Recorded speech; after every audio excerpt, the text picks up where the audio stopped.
तो चलिए प्रश्न है कि पुरावेश क्या है। पुरावशेष और बहुमूल्य कलाकृति और अधिनियम 1972 की धारा 2 के अनुसार पुरावेश में ऐसी कोई पांडुलिपि, अभिलेख या अन्य दस्तावेज शामिल है जो वैज्ञानिक, ऐतिहासिक और साहित्यिक और सौंदर्य मूल्यक सौंदर्य मूल्यक हो और कम से कम डैश वर्षों तक अस्तित्व में आया है। बताइए। तो इसका सही आंसर जो ऑप्शन नंबर डी हो जाएगा कि 75 वर्षों से जो क्या है अस्तित्व में आया है। चलिए देखते हैं अगला प्रश्न को। चलिए अगला प्रश्न है 2 नंबर कि 2 नंबर में प्रश्न है कि बॉम्बे स्टॉक एक्सचेंज यानी कि एशिया का स्टॉक एक्सचेंज है, यानी कि एशिया का स्टॉक एक्सचेंज जो है क्या है। देखो ये ऑप्शन नंबर ए यानी कि पहला है। क्या है ये जो है पहला है, एक्सचेंज जो कि क्या है पहला है। और इसकी स्थापना की हम बात करें तो 1875 ईस्वी में कब हुआ है। तो इसकी स्थापना जो 1875 ईस्वी में मुंबई में हुआ है। कहाँ पर हुआ है, ये मुंबई में हुआ है। 1875 ईस्वी में मुंबई में इसकी स्थापना हुआ है। ठीक है। और ये वर्ष 2002 में जो है ना क्या कहते हैं, इसका नाम बदलकर बॉम्बे स्टॉक एक्सचेंज यानी कि BSE कर दिया गया है। और यह जो है ना एक्सचेंज इनकी 5 इसकी बात करें तो 417 कितना है, तो 417 शहरों तक है, जो कि बॉम्बे स्टॉक एक्सचेंज भारतीय शेयर बाजार के 2 प्रमुख स्टॉक एक्सचेंजों में से एक है। और दूसरा एक्सचेंज जो कि नेशनल स्टॉक एक्सचेंज है। ठीक है, इसे भी याद रखना है। चलिए देखते हैं अगला प्रश्न को।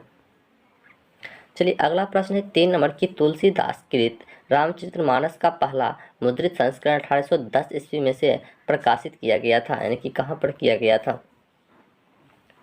तो इसे जो है कोलकाता में किया गया है। कहाँ पर किया गया है, कलकत्ता में किया गया, यानी कि ऑप्शन नंबर बी हो जाएगा कोलकाता में। ठीक है। और इसका मुद्रित संस्करण 1810 ईस्वी में किया गया है। ठीक है। और तुलसीदास ने अपनी भाषा में लिखा था कि क्या कहते हैं, ज्ञात वह है कि लखनऊ की नवल किशोर प्रेस तथा बम्बई की यानी कि वेंकटेश्वर प्रेस में अनेक भारतीय भाषाओं में बड़ी संख्या में धार्मिक पुस्तकों को क्या किया था, तो मुद्रित किया जाता है। तो इसे भी याद रखना। चलिए देखते हैं अगला प्रश्न को। चलिए अगला प्रश्न है 4 नंबर की पौधे किस प्रक्रिया के द्वारा हवा में पानी छोड़ता है। पौधा जो है किस प्रक्रिया के द्वारा हवा में पानी छोड़ता है। तो पौधा जो है वायवीय भागों द्वारा जल के वाष्प के रूप में हानि को वाष्पोत्सर्जन कहते हैं। ठीक है। जो कि वाष्पोत्सर्जन वह क्रिया है जिसमें जल पादप सतह के जलवाष्प के रूप में उड़ता है और जल की पर्याप्त मात्रा वाष्प के रूप में पत्ती की निम्न सतह पर जैसे कि उपस्थित रंध्रों के माध्यम से क्या होती है, निकलती है। तो इसका सही आंसर जो ऑप्शन नंबर ए हो जाएगा वाष्पोत्सर्जन। क्या हो जाएगा, वाष्पोत्सर्जन। चलिए देखते हैं अगला प्रश्न को। अगला प्रश्न है 5 नंबर निम्नलिखित में से किस विकल्प को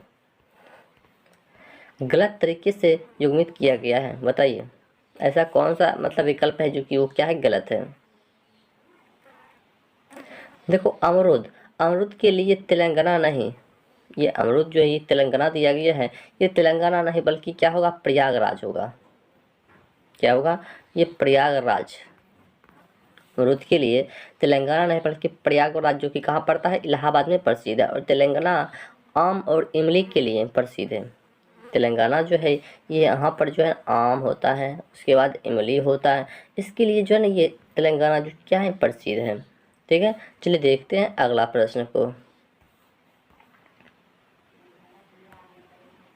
चलिए अगला प्रश्न है 6 नंबर की मांडो किस राज्य का लोकगीत है। मांडो जो है यह किस राज्य का लोकगीत है।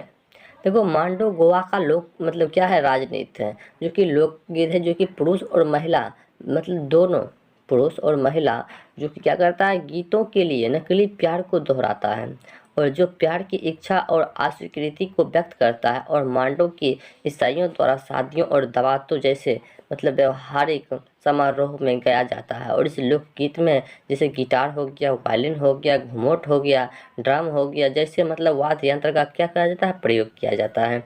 यानी कि इसका सही आंसर की हम बात करें तो ऑप्शन नंबर क्या हो जाएगा, ये गोवा हो जाएगा। क्या हो जाएगा, गोवा। चलिए देखते हैं अगला प्रश्न को।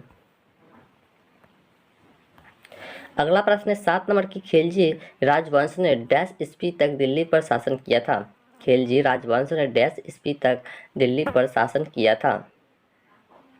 देखो, दिल्ली सल्तनत के अंतर्गत खिलजी वंश की स्थापना यानी कि 13 जून को हुआ है। कब हुआ है? 13 जून को हुआ है 1290 को।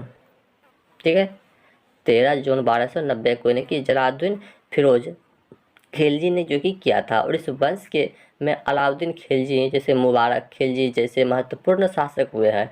और इस वंश की समाप्ति की हम बात करें तो 15 अप्रैल 1320 को मुबारक खिलजी की हत्या के साथ ही हो गई थी। और इस प्रकार खिलजी वंश के शासकों ने 1290 से यानी कि 1320 ईस्वी के बीच यानी कि लगभग 13 क्या कहते हैं 30 वर्षों तक शासन किया था। यानी कि इसका सही आंसर की हम बात करें तो ऑप्शन नंबर बी हो जाएगा।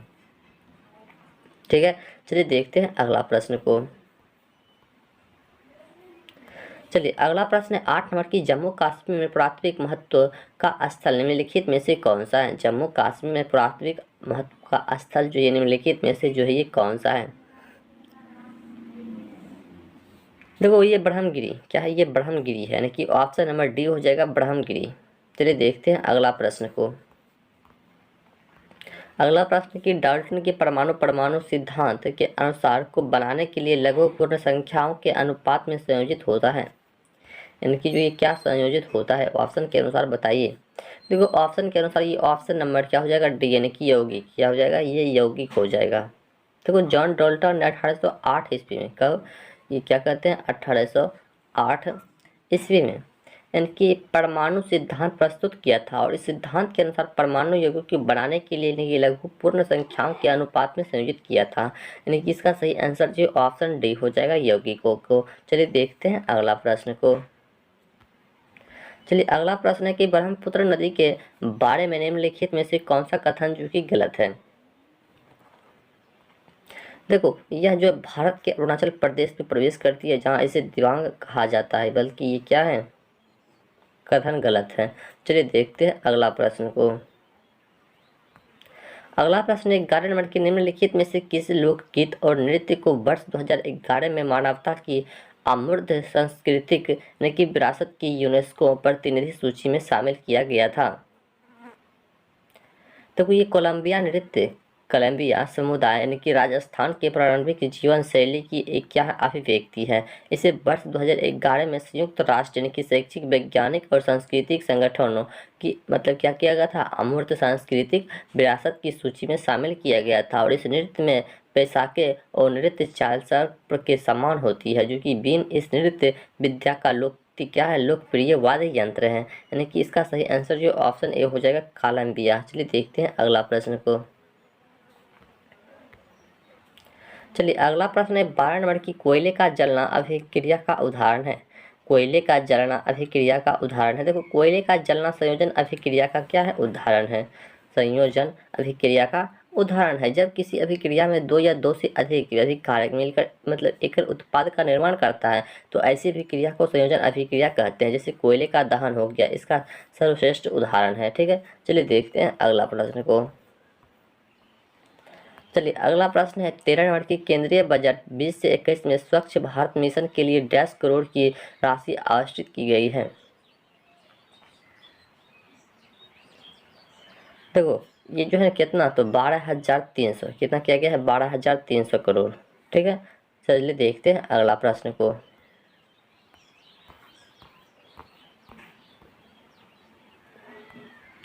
चलिए अगला प्रश्न है 14 नंबर की, नागर मंदिरों में आमतौर पर वास्तुकला की शैली होती है।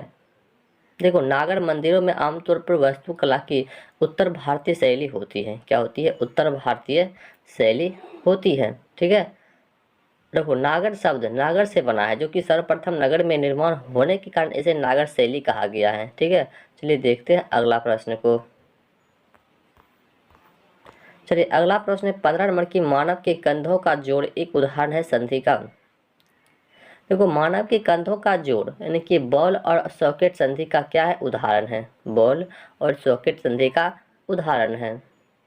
ठीक है, बॉल और सॉकेट संधि का क्या है? एक उदाहरण है। देखो बॉल और सॉकेट ज्वाइंट एक प्रकार का क्या होता है? तो सिनोवियल ज्वाइंट होता है। और इसमें एक गोल यानी कि हड्डी की बॉल के आकार की सतह दूसरी हड्डी की कपानुमा आकार में फिट हो जाती है और इस जोड़े को कई दिशाओं में ले जाने में सक्षम भी बनाती है।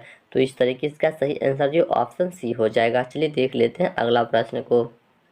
अगला प्रश्न है 16 वर्ष की महिला एक दिवसीय अंतर्राष्ट्रीय क्रिकेट में 6 विकेट लेने वाली एकमात्र भारतीय स्पिनर कौन है? देखो, महिला एक दिवसीय अंतर्राष्ट्रीय क्रिकेट में यानी कि 6 विकेट लेने की रिकॉर्ड दीप्ति शर्मा के नाम से है। क्या है? दीप्ति शर्मा, यानी कि ऑप्शन सी हो जाएगा, दीप्ति शर्मा है। और यह कारनामा उन्होंने श्रीलंका के खिलाफ वर्ष 2016 में किया था। ठीक है, कब किया था? श्रीलंका के खिलाफ 2016 में। ठीक है, और वह एक बाएं हाथ की बल्लेबाज तथा राइट मतलब आर्म स्पिनर है। और उनका जन्म जो है 24 अगस्त 1997 को आगरा में हुआ था।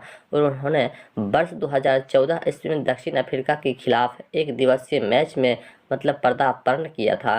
यानी कि इसका सही आंसर जो ऑप्शन सी हो जाएगा। चलिए देख लेते हैं अगला प्रश्न को।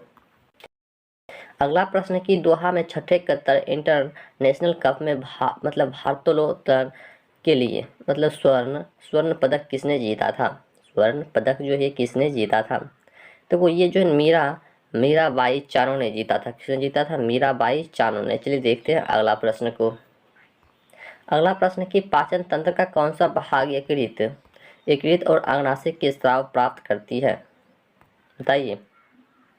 देखो, पाचन तंत्र की छोटी आंती यकृत और अग्नाशय से स्राव प्राप्त करता है। यानी कि ऑप्शन नंबर ए जो इसका सही आंसर हो जाएगा। ठीक है, ऑप्शन नंबर ए। चलिए देखते हैं अगला प्रश्न को। अगला प्रश्न है 19 मिनट की किस वर्ष भारत के संविधान में नागरिकों के मौलिक कर्तव्यों को जोड़ा गया है? किस वर्ष जोड़ा गया है? देखो, इसे जो है ना 1976 में जोड़ा गया है। कब जोड़ा गया है? इसे 1976 में जोड़ा गया है, जो कि 42वें संविधान संशोधन के द्वारा जोड़ा गया है। तो चलिए देख लेते हैं अगला प्रश्न को। अगला प्रश्न है कि बिली वोल्फा बच्चों की कहानी पुस्तक का एक काल्पनिक चरित्र है। देखो, ये जो है क्या है? ये Charlie and the chocolate factory का है। किसका? चार्ली एंड चॉकलेट फैक्ट्री का। चलिए देखते हैं अगला प्रश्न को।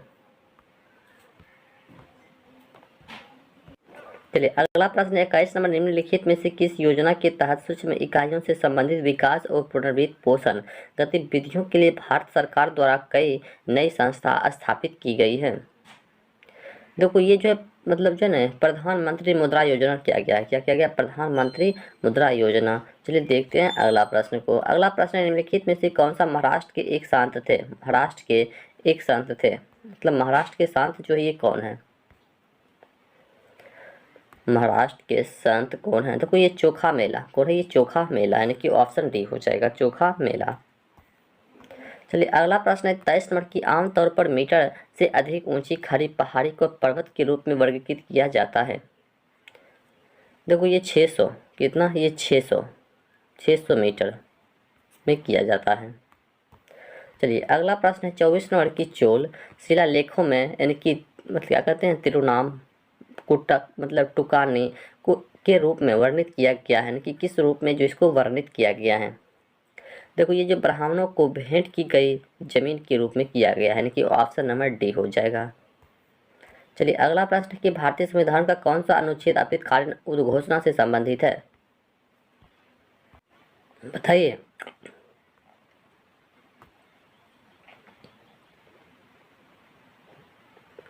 देखो, ये 232 सॉरी 352 हो जाएगा। क्या हो जाएगा? ये 352, यानी कि ऑप्शन सी हो जाएगा 352। भारतीय संविधान का अनुच्छेद 352 जो है ये आपातकाल की उद्घोषणा से संबंधित है। और इस अनुच्छेद के अंतर्गत युद्ध और ब्राह्मण आक्रमण की सशस्त्र विद्रोह के कारण देश में आपातकाल लगाया जा सकता है। ठीक है, तो इसका सही आंसर ऑप्शन सी हो जाएगा। ठीक है, तो चलिए मिलते हैं नेक्स्ट वीडियो में, तब तक के लिए जय हिंद जय भारत।